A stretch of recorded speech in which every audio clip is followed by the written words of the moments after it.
Ukraine में बड़ी update. रूस के हमले से यूक्रेन के अंदर ब्लैकआउट सिचुएशन इस वक्त क्रिएट हो गई है। कई शहर इस वक्त अंधेरे में डूब चुके हैं। पावर सप्लाई को रिस्टोर करने की जो कोशिश है वो अब की जा रही है।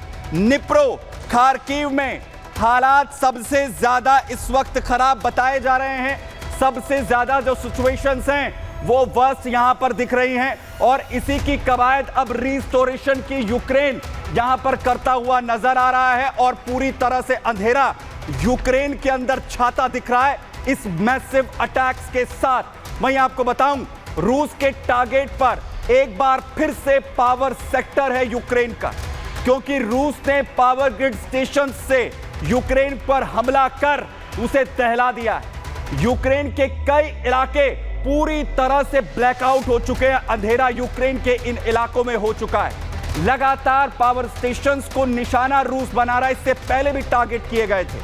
वहीं बैलिस्टिक मिसाइलों का इस्तेमाल किया गया रूस की तरफ से।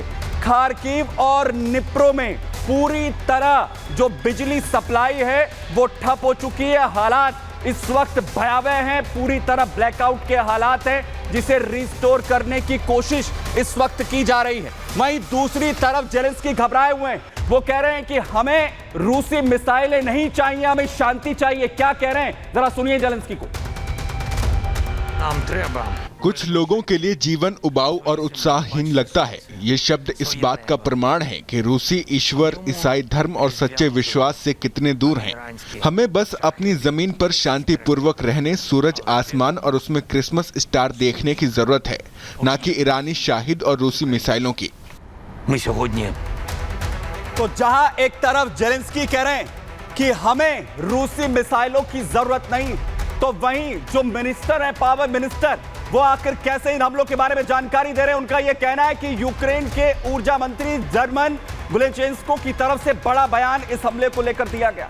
उन्होंने कहा कि यूक्रेन के पावर एनर्जी सेक्टर को एक बार फिर से अटैक किया गया है। यूक्रेन के ऊर्जा क्षेत्र को रूस ने बड़ा नुकसान पहुंचाया है। ट्रांसमिशन सिस्टम ऑपरेटर्स को बिजली सिस्टम को रिस्टोर करने के लिए कहा गया है। नेगेटिव नतीजों को कम करने के लिए जो जरूरी खपत सीमा है उसके उपाय करने के लिए कहा गया है और जैसे ही सुरक्षा स्थिति अनुमति देगी, यूक्रेनी ऊर्जा कर्मचारी नुकसान का आकलन जरूर करेंगे। वहीं जब तक खतरा बना रहे, यूक्रेनी लोग शेल्टर्स में रहें, अपनी सुरक्षा का ध्यान रखें। यह बड़ा बयान जो है वो यहां पर पावर मिनिस्टर की तरफ से यहां दिया गया है। वहीं दूसरी तरफ यूक्रेन ने बड़ा हमला यहां पर किया क्रुस्क रीजन में, क्योंकि लगातार भिड़ंत हो रही है। मिसाइल अटैक यहां पर क्रुस्क रीजन में यूक्रेन की तरफ से किया गया है, जहां पर 810वीं ब्रिगेड जो रूसी मिलिट्री की, उसे टारगेट किया गया।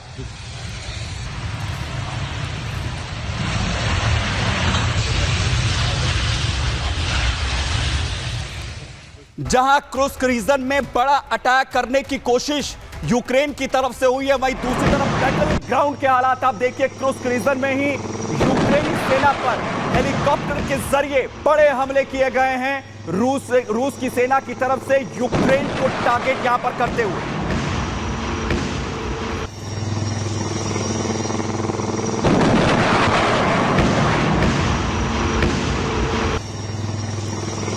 Mi-35 हेलीकॉप्टर जिसका इस्तेमाल लगातार बैटल ग्राउंड में भी रूस की सेना यहां पर कर रही है और लगातार बड़े हमलों को अंजाम यहां पर दिया जा रहा है। और वहीं दूसरी तरफ देखिए मल्टी रॉकेट लॉन्चर सिस्टम जिनका इस्तेमाल भी लगातार यूक्रेन के खिलाफ रूस कर रहा है। बैटल ग्राउंड में भी लगातार यूक्रेन बैकफुट पर है, रूस हावी है।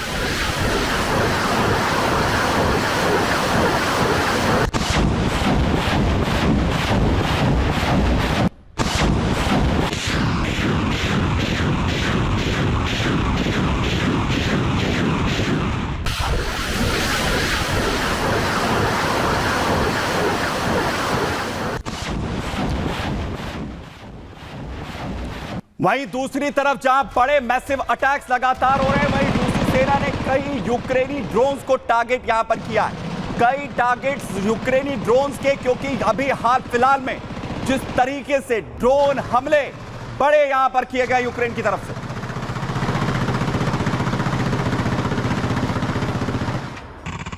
क्योंकि इससे पहले पुतिन साफ तौर पर यह कह चुके हैं कि उनके जो टारगेट हैं वो पूरी तरह से क्लियर हैं और जहां इस पर बड़े अटैक होंगे और क्या प्लानिंग यहां पर पुतिन की आपको दरअसल बताता हूं, क्योंकि पुतिन पूरी तरह से गुस्से में। रूसी राष्ट्रपति पुतिन जो इस वक्त पूरी तरह भड़के हुए हैं और यह जवाबी कार्रवाई लगातार यूक्रेन पर हो रही है। यूक्रेन के पावर न्यूक्लियर प्लांट अब निशाने पर पुतिन के आ चुके हैं। वहीं आपको बताऊं कि कैलिबर क्रूज मिसाइल और ड्रोन से यूक्रेन पर बड़े अटैक यहां किए गए। रूसी हमले से पूरे यूक्रेन में ब्लैकआउट कर दिया गया है। आपको बता दें कि यूक्रेन समेत नाटो को भी पुतिन इससे पहले बड़ी चेतावनी इस वक्त दे चुके हैं। जमीन से लेकर आसमान तक और समंदर से रूस अब बड़े अटैकिंग मोड में आ चुका है। बेलारूस से यूक्रेन बॉर्डर की तरफ रूसी फौज लगातार बढ़ रही है।